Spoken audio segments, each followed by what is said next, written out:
أعيش في قرية حجر الظل، ولطالما كان اسمي يثير الهمس والقشعريرة. كنت مجرد فتاة هزيلة لم تتجاوز 16. أعيش في كوخ متهدم هو كل ما تبقى لي بعد والدي اللذين فقدا حياتهما في حادث غامض. لم يكن فقرنا هو ما جعلني منبوذة، بل كان الاعتقاد الشائع بين أهل القرية بأنني ملعونة. كل مصيبة كانت تحل بهم، من جفاف أفسد المحاصيل إلى مرض فتك بالماشية، كانوا يوجهون أصابع الاتهام إلي، مدعين أن عيني الرماديتين النادرتين تحملان شؤما لا يزول. في ذلك الصباح المشؤوم كنت أجمع بعض الأعشاب البرية عندما أحاط بي حشد غاضب. كانت وجوههم قاسية كالصخر، وعيونهم تشتعل بالحقد والخوف. سمعت صوت رئيس القرية بذي اللحية البيضاء الغليظة يصرخ بصوت كالرعد: كفى! لقد طفح الكيل بي منك يا ليانا. لقد دمرت العاصفة الأخيرة نصف بيوتنا وأنت سببها. اخرجي من أرضنا ولن تعودي أبدا. لم أجادلهم. لقد اعتدت على هذا الظلم حتى صار كظلي. أخذت حزمة قماش بآلية ضممتهما إلى صدري، كان فيها كل ما أملك: قطعة خبز يابسة، وسكين صغير صدئ، وتميمة خشبية قديمة.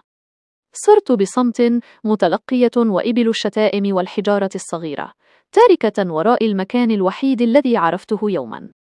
لم أنظر خلفي قط، بل مضيت نحو المجهول، حاملة ألمي، لكن أيضا شرارة صغيرة من الأمل في أن أجد مكانا لا أحاكم فيه على مجرد وجودي.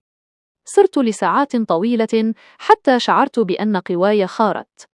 كانت الشمس على وشك الغروب، تلون السماء بلون قرمزي حزين. وصلت إلى واد ضيق مهجور، تسوده الصخور السوداء والنباتات الشوكية. وفي قلب هذا الوادي رأيت شيئا غريبا جدا: بابا خشبيا ضخما معلقا في الهواء دون جدار أو إطار. لم يكن الباب مصنوعا من خشب عادي، بل من مادة داكنة لامعة كالمعدن، ومزخرفا بنقوش معقدة لم أفهمها، لكنني شعرت أنها تنبض بطاقة قديمة وغامضة. شعرت بالخوف، لكنه لم يمنعني من الاقتراب. كان فضولا جامحا. اقتربت بحذر، ومددت يدي المرتعشة لألمس الخشب البارد. وبمجرد أن لامست أصابعي مقبض الباب النحاسي الذي كان على شكل تنين ملتف، انبعث منه وميض أخضر ساطع، وأطلق صوت كالرعد الهادئ، وكأن قوة غير مرئية تسحبني. لم أستطع المقاومة، ففتحت الباب ببطء، وكأنني أفتح صفحة جديدة من كتاب حياتي.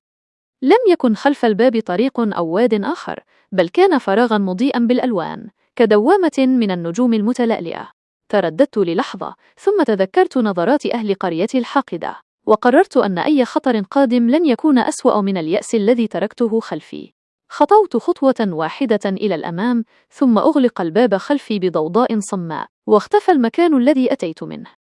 عندما استقرت الأرض تحت قدمي، وجدت نفسي في عالم لم أستطع تخيله. كانت الغابات المحيطة بي مختلفة تماما. الأشجار كانت عملاقة، أوراقها متوهجة باللون الأزرق النيون، وسيقانها نحاسية لامعة. الهواء كان نقيا منعشا، مليئا برائحة زهور لم أعرفها، وفي السماء لم تكن هناك شمس واحدة، بل قمران كبيران يضيئان المكان بضوء فضي سحري.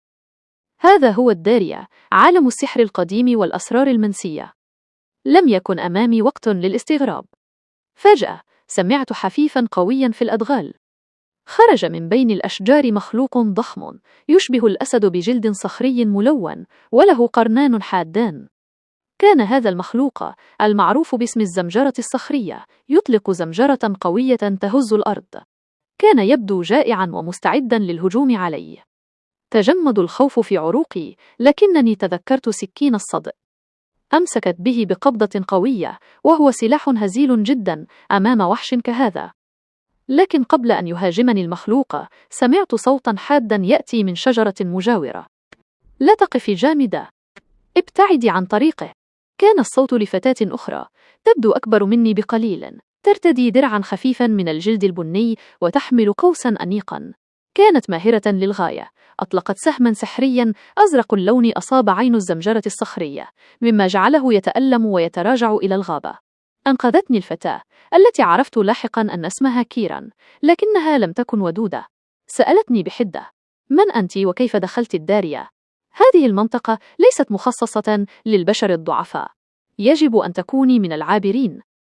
روت لها قصتي بإيجاز، وبدلا من السخرية أو الطرد رأيت في عينيها نظرة شك مخلوطة بالفضول. شرحت لي كيرا أنها حارسة طرق، مهمتها حماية الدارية من المخلوقات الخطرة، خاصة تلك التي تتسلل من البوابات المفتوحة. لم أستطع العودة، لذا قررت كيرا اصطحابي معها بشرط أن أعمل كمساعدة لها مقابل الحماية والتعليم. كانت تلك هي بداية مغامرتي الحقيقية. علمتني كيرا البقاء على قيد الحياة في الدارية. تعلمت كيف أقرأ المسارات في الغابات، وكيف أميز الأعشاب، والأهم، تعلمت أن الشجاعة هي أن أتصرف رغم وجود الخوف.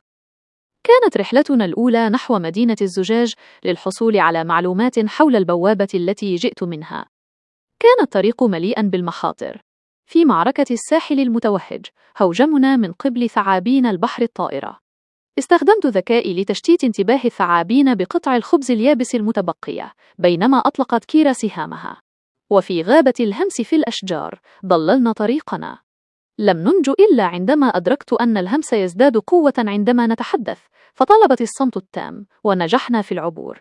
أثبت هذا الموقف لكيرا أنني لست مجرد فتاة ضعيفة، بل على العكس، لاحظت كيرا أن عيني الرماديتين تضيئان قليلا عندما نقترب من أماكن الطاقة السحرية العالية، وكأنني حساسة للتيارات السحرية. في ليلة باردة سألت كيرا عن سر البوابات، فقالت لي بصوت منخفض: هذه البوابات هي بقايا لحرب قديمة بين العوالم. قلة قليلة من العابرين تنجو، والذين ينجون غالبا ما يكون لديهم قدرة خاصة غير مكتشفة، ربما ليست لعنة بل موهبة مدفونة. هذه الكلمات هزت كياني. للمرة الأولى في حياتي لم أعتبر ملعونة. ربما العيون التي رآها أهل القرية شؤما هي في الحقيقة مفتاح لشيء أعظم. بعد أسابيع وصلنا إلى مدينة الزجاج المبنية بالكامل من الكريستال الشفاف الملون. في مكتبة المدينة التقينا بإلياس، ساحر عجوز وحارس معلومات. عندما رأى إلياس عيني شهق عاليا: عيون الحكماء المنسيين. شرح إلياس أنني جئت من شبكة بوابات الظل، وأن أصحاب العيون الرمادية في الأساطير هم ورثة لقدرة نادرة على رؤية الأسرار والتأثير على السحر الخامل. لكن قبل أن يشرح المزيد دوى صوت إنذار قوي. كانت المدينة تتعرض لهجوم من مخلوقات الغريفون الفاسد العملاقة التي جاءت لسرقة بلورة الدارية. اندفعت كيرا وإلياس للمساعدة، وبقيت أنا متجمدة في مكاني أرى غريفونا يطير مباشرة نحو برج البلورة. في تلك اللحظة، وبدافع اليأس لحماية المدينة التي بدأت للتو أشعر فيها بالانتماء، أغلقت عيني وتذكرت كل الألم وكل الطرد وكل الاتهامات باللعنة. وعندما فتحت عيني لم تعد رمادية فحسب، بل كانت تشتعل بضوء أزرق باهت. مددت يدي الغريزية نحو الغريفون. فجأة شعرت بطاقة هائلة تتدفق مني. لم تكن سحرا عاديا، بل كانت قدرة على امتصاص وتوجيه الطاقة من البيئة المحيطة. في لمح البصر سحبت قوة الرياح من حول الغريفون، مما جعله يفقد توازنه ويصطدم بالبرج بقوة. صدم إلياس وكيرا. كانت هذه القوة تفوق أي شيء توقعوه. بعد أن نجحنا في صد الهجوم نظر إلياس إلي بعمق. أنت لست ملعونة يا ليانا، بل أنت وريثة القوة المنسية. قد تكون هذه القدرة هي ما أثار غضب القدماء في عالمك وجعلهم يخافونك ويطردونك. مصير الدارية وربما مصير عوالم أخرى قد يعتمد عليك الآن. أدركت في تلك اللحظة أنني لم أعد تلك الفتاة الفقيرة المنبوذة والملعونة. لقد وجدت في هذا العالم الغريب مليئا بالمخاطر هويتي الحقيقية وقدرا لم أختره، بل ولدت به. كانت هذه مجرد بداية لرحلة طويلة لاكتشاف حدود هذه القوة والعوالم الأخرى التي قد تقودني إليها.